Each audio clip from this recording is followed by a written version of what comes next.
Magandang araw sa inyong lahat.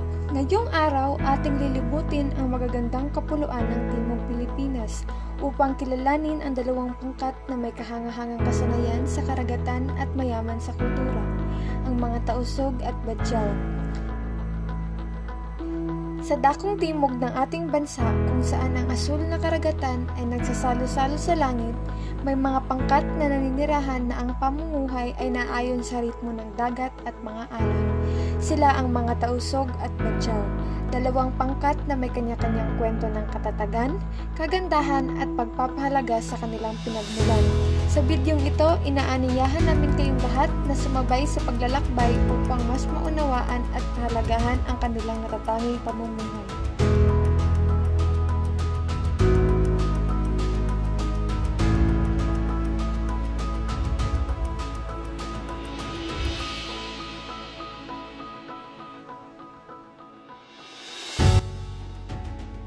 Una nating kilalanin ang isa sa mga pinakamakulay at makasaysayang pangkat etniko sa Pilipinas, ang mga Tausug. Ang pangalang Tausug ay hango sa mga salitang Tau at Sug, na ang ibig sabihin ay mga tao ng agos. Sila ang nangingibabaw na pangkat sa kapuluan ng Sulu, partikular sa lalawigan ng Jolo. Ang malaking populasyon din nila ay matatagpuan sa lalawigan ng Basilan, Tawi-Tawi at sa kalapit na bansa ng Sabah, Malaysia. Ang kanilang tahanan ay ang mga magagandang isla ng Sulu Archipelago, isang lugar na mayaman sa kasaysayan at likas na yaman. Pangunahing ikinabubuhay ng mga Tausug ang pangangalakal at pangingisda. Noong unang panahon, ang Sulu ay isang mahalagang sentro ng kalakalan sa buong Timog Silangang Asya. Hanggang ngayon, ang kanilang lokasyon bilang mga magagaling na mandaragat at mangangalakal ay nananatili. Bukod dito, kilala rin sila sa pagsasaka, lalo na ng niyog at mga prutas.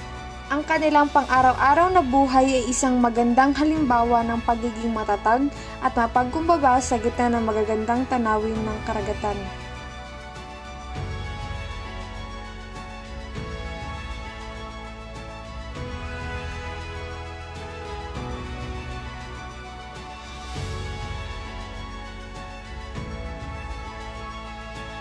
Sa kabuuan, ang mga Tausug ay isang lahi na may matatag at marangal na pagkakakilanlan, na hinubog ng kanilang makisig na kasaysayan bilang mandirigma at mangangalakal, at pinagbuklod ng kanilang matibay na pananampalataya sa Islam.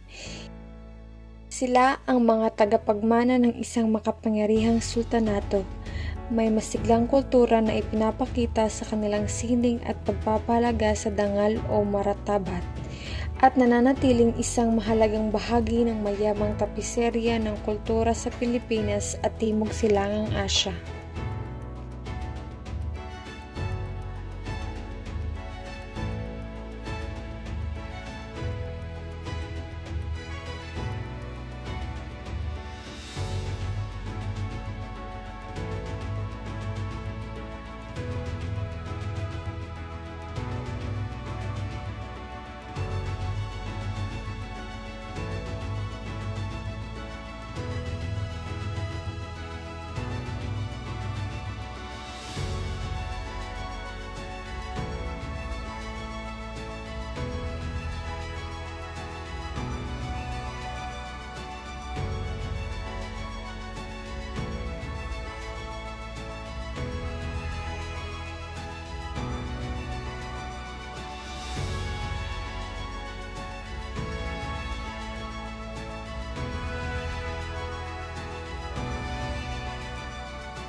Ngayon naman, dumako na tayo sa ikalawang pangkat, ang mga Badyaw.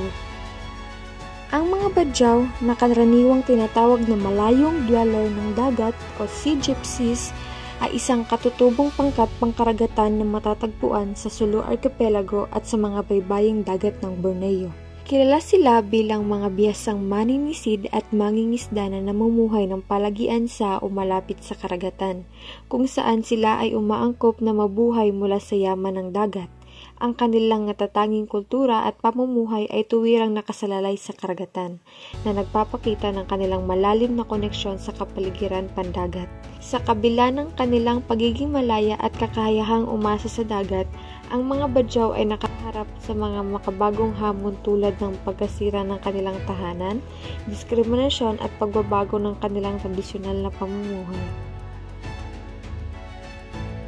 Badyaw. Ang Badyaw ay tribo ng mga Muslim na nagmula sa lalawigan ng Tawi-Tawi at Sulu Archipelago, at sila ay naninirahan sa mga bangka sapagkat ang mga Badyaw ay ayaw nila sa gulo.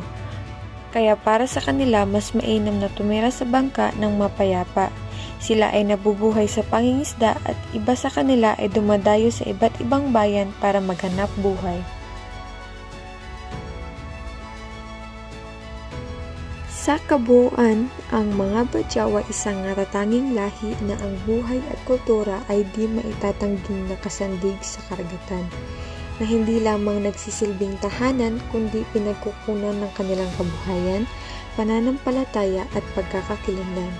Sila ay tunay na mga tao ng dagat, na may kahusayan sa pandagat na pamumuhay, subalit sa kasalukuyan, kanilang kinakaharap ang mga hamon ng modernisasyon, na nagbubunsod ng pagbabago sa kanilang mga kaugalian at paglipat ng pamayanang panglupa. Ang kanilang pag-iral ay paalala ng yaman ng kultura ng Pilipinas at ng pangangailangang pangalagaan ang kanilang karapatan at tahanang dagat para sa susunod na henerasyon.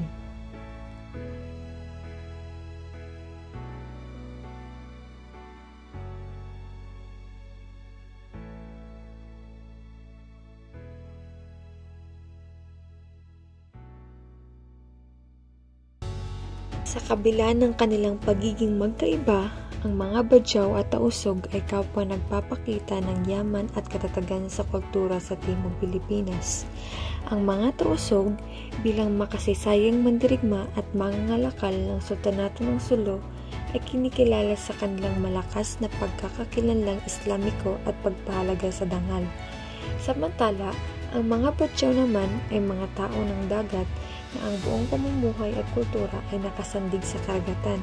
Parehong pangkat ay nakaharap sa patuloy na humaharap sa mga hamon ng modernisasyon, subalit nananatiling mahalagang bahagi ng pagka-Pilipino. Sama-sama, ang kanilang kultura ay kumakatawan sa masaganang tapiserya ng kasaysayan at tradisyon sa Mindanao at Sulu.